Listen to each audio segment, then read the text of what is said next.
ನಮಸ್ತೆ ಬಂಧುಗಳೇ, ಗೋವಿಂದ ಸವಿರುಚಿ GVR all-round ಚಾನಲನ್ನು ಸಬ್ಸ್ಕ್ರೈಬ್ ಮಾಡ್ಕೊಳ್ಳಿ. ಹೊಸ ವಿಡಿಯೋಗಳಿಗಾಗಿ ಬೆಲ್ ಐಕನ್ನ ಪ್ರೆಸ್ ಮಾಡಿ.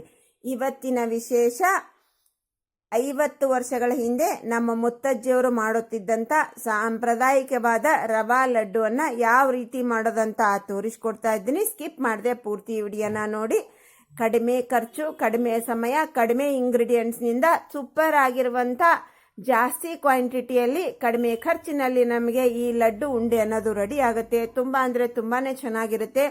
ಇದು ಬಿಸ್ನೆಸ್ ಮಾಡೋರ್ಗಂತೂ ಹೇಳಿ ಮಾಡಿಸಿದಂಥ ರೆಸಿಪಿ ಬಂಧುಗಳೇ. ಕಡಿಮೆ ಖರ್ಚಿನಲ್ಲಿ ಜಾಸ್ತಿ ಹಣವನ್ನು ನೀವು ಗಳಿಸಬಹುದು. ಸ್ಕಿಪ್ ಮಾಡದೆ ವಿಡಿಯೋನ ಒಂದ್ಸಾರಿ ನೋಡಿ ಬಂಧುಗಳೇ. ಬನ್ನಿ ಹಾಗಾದ್ರೆ ಈ ರೆಸಿಪಿಯನ್ನು ಯಾವ ರೀತಿ ಮಾಡೋದಂತ ನೋಡೋಣ ಬನ್ನಿ. ಮೊದಲನೇದಾಗಿ ಗ್ಯಾಸನ್ನು ಹಚ್ಚಿ ಒಂದು ದೊಡ್ಡ ಪಾತ್ರೆಯನ್ನು ಇಟ್ಕೊಂಡೆ. ಅದರಲ್ಲಿ ಒಂದು ದೊಡ್ಡ ಬೌಲಿನಿಂದ ಒಂದು ಸ್ವಲ್ಪ ಕಮ್ಮಿ ಸಕ್ಕರೆಯನ್ನು ಹಾಕೊಂಡೆ. ಅದಕ್ಕಿಂತ ಸ್ವಲ್ಪ ಕಮ್ಮಿ ನೀರನ್ನು ಹಾಕೊಂಡೆ.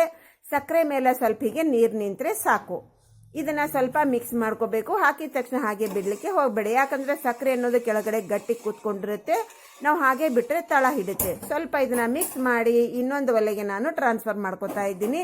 ಸ್ವಲ್ಪ ಸಕ್ಕರೆ ಲೈಟಾಗಿ ಕರಗೋವರೆಗೆ ವೇಟ್ ಮಾಡಿಬಿಟ್ಟು ಕೈ ಬಿಟ್ಬಿಡಿ. ಅವಾಗ ಮಿಕ್ಸ್ ಮಾಡೋ ಅವಶ್ಯಕತೆ ಇಲ್ಲ, ಅದು ಪಾಕ ಬರುತ್ತೆ. ಈ ಕಡೆಗೆ ಒಂದು ದಪ್ಪ ತಳದ ಪಾತ್ರೆಯನ್ನು ಇಟ್ಕೊಂಡು ಒಂದೇ ಒಂದು ಸ್ಪೂನು ಚಿನ್ನ ಸ್ಪೂನ್ನಿಂದ ತುಪ್ಪ ಹಾಕೊಂಡೆ ಬಂದಾಗ ಇದಕ್ಕೆ ಜಾಸ್ತಿ ತುಪ್ಪ ಕೂಡ ಅವಶ್ಯಕತೆ ಇಲ್ಲ. ಈಗ ನಾವು ಸಕ್ಕರೆ ಎಷ್ಟು ತಗೊಂಡಿದ್ವಿ ಅಷ್ಟೇ ಬಾಂಬೆ ರವಾನ ತಗೊಂಡಿದ್ದೆ ನಾನು. ಇದನ್ನ ಹಾಕೊಂಡೆ. ಸೇಮ್ ಬಂದಗಳೇ, ಸಕ್ಕರೆ ಬಾಂಬೆ ರವಾ ಮೆಜರ್ಮೆಂಟು ಸೇಮ್. ಇದನ್ನ ಲೋ ಟು ಮೀಡಿಯಂ ಫ್ಲೇಮಲ್ಲೇ ಚೆನ್ನಾಗಿ ಇದನ್ನ ನಾವು ಹುರ್ಕೋಬೇಕು. ಇದು ಬಿಳಿನೂ ಇರಬಾರ್ದು, ಜಾಸ್ತಿ ಕೆಂಪುನೂ ಆಗಬಾರ್ದು. ಲೈಟ್ ಆಗಿ ಸ್ವಲ್ಪ ಕಲರ್ ಚೇಂಜ್ ಆಗಬೇಕು, ಘಮ್ ಅಂತ ವಾಸನೆ ಬರಬೇಕು. ಅಲ್ಲಿವರೆಗೆ ನಾವು ಇದನ್ನ ಹುರ್ಕೋಬೇಕು ಬಂಧುಗಳೇ. ಇದು ರವಾ ಹುರಿಲಿಕ್ಕೆ ಮಾತ್ರ ನಮಗೆ ಟೈಮ್ ತಗೊಳುತ್ತೆ.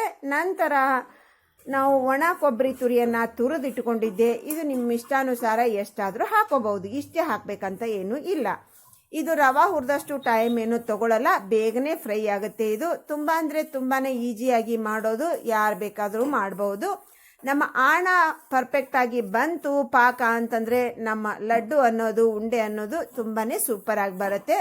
ಅದು ಏನಾದರೂ ತಗೊಳ್ಳೋದ್ರಲ್ಲಿ ಮಿಸ್ಟೇಕ್ ಆಯಿತು ಅಂತಂದರೆ ನಿಮ್ಮ ಲಡ್ಡು ಸರಿಯಾಗಲ್ಲ. ಹಾಗಾಗಿ ವಿಡಿಯೋನ ಪಾಸ್ ಮಾಡದೆ ಪೂರ್ತಿಯಾಗಿ ನೋಡಿ.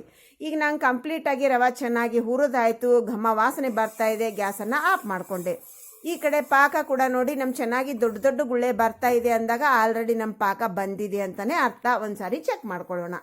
ಈಗ ನೋಡ್ರಿ, ಸ್ವಲ್ಪ ತಗೊಳ್ಳಿ. ಕೈ ಬಿಸಿ ಇರುತ್ತೆ ಬಂಧುಗಳೇ, ಹುಷಾರಾಗಿ ತಗೊಳ್ಳಿ. ಸ್ವಲ್ಪ ತಗೊಂಡು ಹೀಗೆ ಎರಡು ಬೆರಳಿಂದ ಟಚ್ ಮಾಡ್ತಾ ಇದ್ರೆ ಒಂದೆಳೆ ಪಾಕ ಅನ್ನೋದು ಬರಬೇಕು ನಮಗೆ. ನೋಡ್ತಿರಲ್ವಾ, ಇವಾಗ ಪರ್ಫೆಕ್ಟ್ ಆಗಿರುವಂಥ ಪಾಕ ರೆಡಿ ಆಯಿತು. ಗ್ಯಾಸನ್ನು ಆಫ್ ಮಾಡಿಕೊಂಡು ನಾವು ಹುರಿದಿರುವಂಥ ಈ ರವಾ ಇದೆ ಅಲ್ವಾ, ಅದನ್ನು ಹಾಕ್ಕೊಂಡೆ. ಇದರಲ್ಲಿ ಏಲಕ್ಕಿ ಪುಡಿಯನ್ನು ನಿಮ್ಮ ಇಷ್ಟಾನುಸಾರ ಎಷ್ಟಾದರೂ ಹಾಕ್ಕೊಳ್ಳಿ. ಒಂದು 1/4 ಸ್ಪೂನು, ಅರ್ಧ ಸ್ಪೂನು ಹಾಕ್ಕೊಂಡು, ಸ್ವೀಟ್ ಅಂದರೆ ಸ್ವಲ್ಪ ಏಲಕ್ಕಿ ಪುಡಿ ಇದ್ರೇ ತುಂಬಾ ಚೆನ್ನಾಗಿರುತ್ತೆ. ಈಗ ಇದನ್ನ ಮಿಕ್ಸ್ ಮಾಡ್ಕೋಬೇಕು ಬಂಧುಗಳೇ. ಚೆನ್ನಾಗಿ ಮಿಕ್ಸ್ ಮಾಡ್ಕೊಳ್ಳಿ. ನಮ್ಮ ರವಾ ಮತ್ತು ಸಕ್ಕರೆ ಪಾಕ ನೀಟಾಗಿ ಎಲ್ಲಾನು ಸರಿಯಾಗಿ ಮಿಕ್ಸ್ ಆಗಬೇಕು. ಈಗ ಚೆನ್ನಾಗಿ ಮಿಕ್ಸ್ ಆಯಿತು ನಮಗೆ. ಈಗ ನೋಡ್ರಿ, ಇಷ್ಟು ನೀರಿದೆ ಅನಿಸ್ತಾ ಇದೆ ಅಲ್ವಾ ನಿಮಗಿದು. ಆಮೇಲೆ ನಮ್ಮ ತಣ್ಣಗಾದ್ಮೇಲೆ ಗಟ್ಟಿಗಾಗುತ್ತೆ. ಇದನ್ನ ಮುಚ್ಚಿ ಪಕ್ಕಕ್ಕೆ ಇಟ್ಬಿಡೋಣ. ಆವಾಗ ಇದನ್ನ ಚೆಕ್ ಮಾಡ್ಕೊತಾನೆ ಇರಬೇಕು, ಕೈ ಆಡಿಸ್ತಾನೆ ಇರಬೇಕು ಬಂಧುಗಳೇ. ಕಂಪ್ಲೀಟ್ ಆಗಿ ಇದು ತಣ್ಣಗಾಗಬೇಕು, ಉಗುರು ಬೆಚ್ಚಗೂ ಕೂಡ ಬೇಡ ಬಂಧುಗಳೇ. ಕಂಪ್ಲೀಟ್ ಆಗಿ ತಣ್ಣಗಾದ ನಂತರ ನೋಡ್ರಿ, ಸ್ವಲ್ಪ ಹೀಗೆ ಓಪನ್ ಮಾಡ್ಕೊಳ್ಳಿ. ಓಪನ್ ಮಾಡ್ಕೊತ ನಾವು ಲಡ್ಡುವನ್ನು ಕಟ್ಟಬಹುದು. ಈಗ ಒಂದೇ ಸಾರಿ ಓಪನ್ ಮಾಡ್ಕೊಂಡ್ರೆ ಫುಲ್ ಜಾಸ್ತಿ ಕ್ವಾಂಟಿಟಿ ಆಗುತ್ತೆ. ಅದಕ್ಕೋಸ್ಕರ ನಾನು ಸ್ವಲ್ಪ ಓಪನ್ ಮಾಡಿಕೊಂಡು ಈ ಲಡ್ಡು ಅಥವಾ ಉಂಡೆಯನ್ನು ಪ್ರಿಪೇರ್ ಮಾಡ್ಕೊತಾ ಇದ್ದೀನಿ. ಎಷ್ಟು ಸ್ಮೂತ್ ಇದೆ ಅಂತ ನಿಮಗೆ ಗೊತ್ತಾಗುತ್ತೆ ನೋಡಿ. ನಾನು ಎರಡೂ ಕೈಯಿಂದಾನೇ ಕಟ್ತೀನಿ, ಅಂದರೆ ನಿಮಗೆ ಯಾವ ರೀತಿಯಾಗಿ ನಮ್ಮ ಬ್ಯಾಟ್ರಿ ಇದೆ ಅಂತ ಅರ್ಥ ಆಗುತ್ತೆ. ಹೂವು ಇದ್ದಂಗೆ ಇರುತ್ತೆ ಬಂಧುಗಳೇ, ಮೆತ್ತಗಿರುತ್ತೆ, ತುಂಬಾ ಸ್ಮೂತ್ ಇರುತ್ತೆ ಬ್ಯಾಟ್ರ್. ಈಗ ನೋಡ್ರಿ, ನಾನು ಎರಡೂ ಕೈಯಿಂದ ಕಟ್ತಾ ಇದ್ದೀನಿ ಅಂದರೆ ಬ್ಯಾಟ್ರಿ ಎಷ್ಟು ಪರ್ಫೆಕ್ಟ್ ಇದೆ ಅಂತ ನಿಮ್ಗೆ ಅರ್ಥ ಆಗಿರ್ಬೋದು. ನೋಡ್ರಿ, ಎಷ್ಟು ಈಸಿಯಾಗಿ ನಾವು ಪ್ರಿಪೇರ್ ಮಾಡ್ಕೋಬಹುದು. ಒಂದೇ ಸಲ ನಮಗೆ 2 ಲಡ್ಡು ಅನ್ನೋದು ರೆಡಿ ಆಗುತ್ತೆ ಬಂಧುಗಳೇ.